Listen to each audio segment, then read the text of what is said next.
Join me as I challenge myself to figure out the real age you should be to start making serious money. What does it even mean to have real money, anyway? In today's society, it seems like there's a certain age threshold where you're supposed to have your financial life together. But what is that age, exactly? And is it even realistic to expect people to be financially independent by a certain time?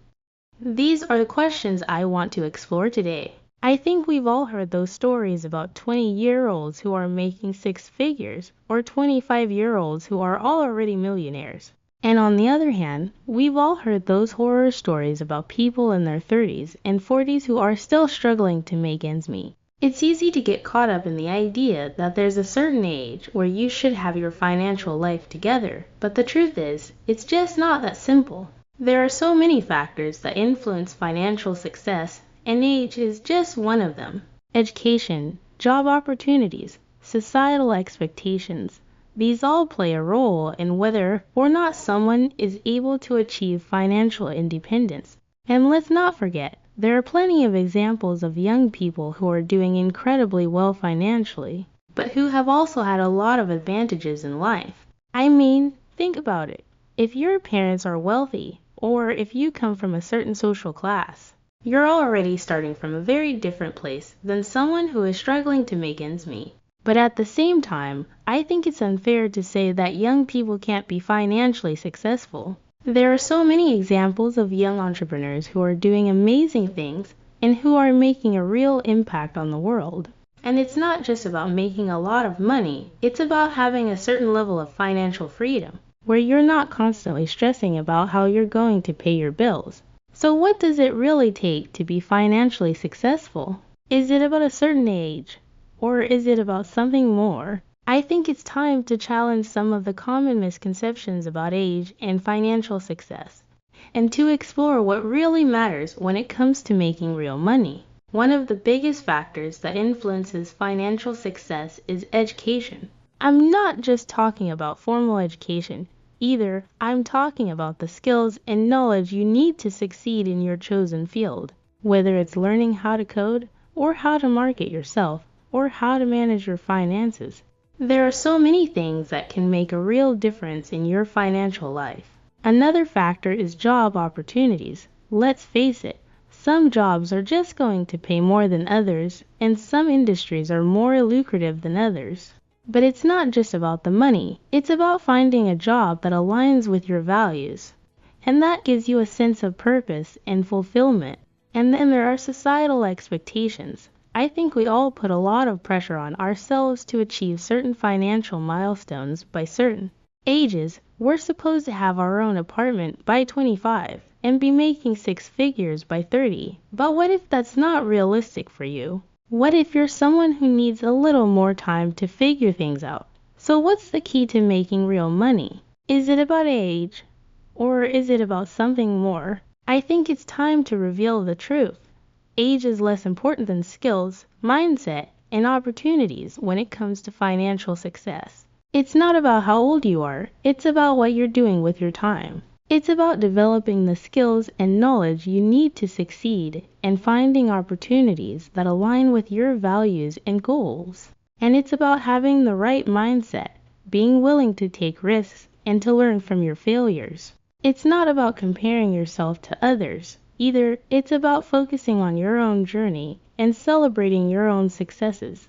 And it's not about waiting until you're a certain age to start making real money. It's about taking action and making progress towards your financial goals every single day. So what's the takeaway from all of this? Financial success can be achieved at any age as long as you're willing to put in the work. It's not about waiting until you're a certain age to start making real money. It's about taking action and making progress towards your financial goals every single day. Join me as I figure out the perfect amount to invest without breaking the bank. When it comes to investing, one of the most common questions people ask is, how much should I invest? It's a question that weighs on the minds of both new and seasoned investors alike, and for good reason. Have you ever felt overwhelmed or anxious about investing, worried that you'll either lose your hard-earned money or miss out on potential gains? You're not alone. Many of us struggle with figuring out the right amount to invest, and it's easy to see why. On one hand, we're told that investing is key to building wealth over time. But on the other hand, we're also warned about the risks of investing too much and losing it all. It's a delicate balance, and one that can be really stressful. One of the main reasons we struggle with this is because we're bombarded with conflicting advice and opinions from all directions. Some experts tell us to invest as much as possible, while others warn us to be more cautious. And then there's the fear of missing out, or FOMO, the fear that if we don't invest enough, we'll miss out on opportunities that could lead to significant gains. This anxiety can be paralyzing, causing us to put off investing altogether or make reckless decisions that can have serious consequences. But the truth is, there's no one-size-fits-all answer to how much we should invest. It's a personal decision that depends on our individual financial situations, goals, and risk tolerance. So, how do we determine the right amount to invest? Well, it starts with understanding our financial situation and what we're trying to achieve. Are we saving for a specific goal, like a down payment on a house or retirement, or are we looking to build wealth over time? Our income level, expenses, and debt all play a role in determining how much we can afford to invest. Another crucial factor is our risk tolerance. Are we comfortable with the possibility of losing some or all of our investment in the short term, or do we need more stable, low-risk options? The answer will vary from person to person, and it's essential to be honest with ourselves about our comfort level with risk. Then there's the issue of diversification, spreading our investments across different asset classes, like stocks, bonds, and real estate, to minimize risk. This can be overwhelming, especially for new investors, but it's a critical step in building a solid investment portfolio. So, what's the right amount to invest? The truth is, there's no magic formula that works for everyone. However, a good rule of thumb is to start with a percentage of our income that we're comfortable with, and then adjust as needed based on our financial goals and risk tolerance. For example, we might start by investing 10% of our income and gradually increase it over time as our financial situation improves. Ultimately, the key is to find an amount that works for us and our individual circumstances. It's not about investing as much as possible, but about investing in a way that aligns with our values, goals, and risk tolerance.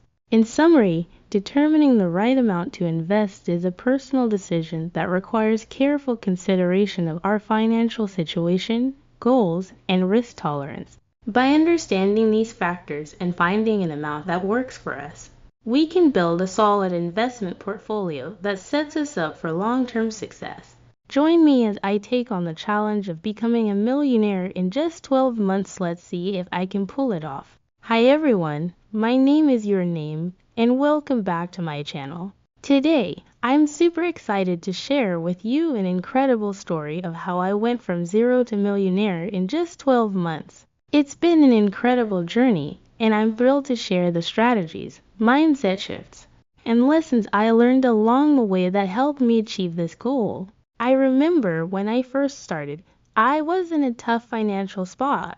I was drowning in debt, living paycheck to paycheck, and feeling like I was stuck in a never-ending cycle.